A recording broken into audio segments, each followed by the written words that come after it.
करने वाले हैं स्थानीय मान, place value and face value. Okay, ये जो संख्या दी हुई है 75,246 कितनी है?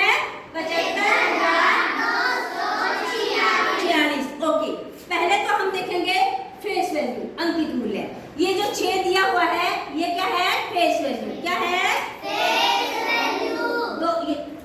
4 क्या है? Face value. 2 क्या है? Face value. 5 क्या है? Face value. 7 क्या है? Face value. ये तो अंकित मूल्य दिए हुए हैं। ओके, अब निकालेंगे प्लेस वैल्यू। ओके, अब ये देखो 6 दिया हुआ है, 6 के आगे कोई संख्या नहीं है, 6 के आगे कोई संख्या नहीं है, तो 6 के आगे हम कुछ नहीं लिखेंगे, 6 ही फेस वैल्यू है और 6 ही प्लेस वैल्यू है। ओके, अब देखो आगे देखो 4 के बाद कितनी संख्या है? 1। तो 4 के आगे एक संख्या है तो कितनी लगाएंगे? 0 1।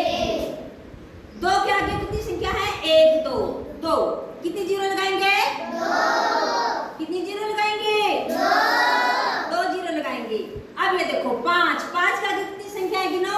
1 2 3 कितनी 0 लगाएंगे? 1 2 3। अब देखो 7 है, 7 के आगे कितनी संख्याएं हैं? 1 2 3 4 संख्याएं हैं, तो 7 के आगे कितनी 0 लगाएंगे? 1 2 3 4। अब देखो ये सवाल जो हमारा स्थानीय मान का कंप्लीट हो गया। अंकित मूल्य जो फेस वैल्यू दी हुई है उसको हमने प्लेस वैल्यू डिसाइड किया है कि उसकी प्लेस वैल्यू क्या है, स्थानीय मान क्या है।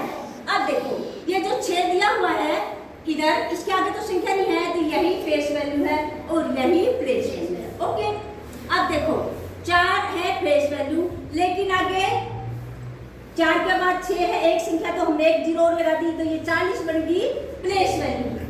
क्या बन गई?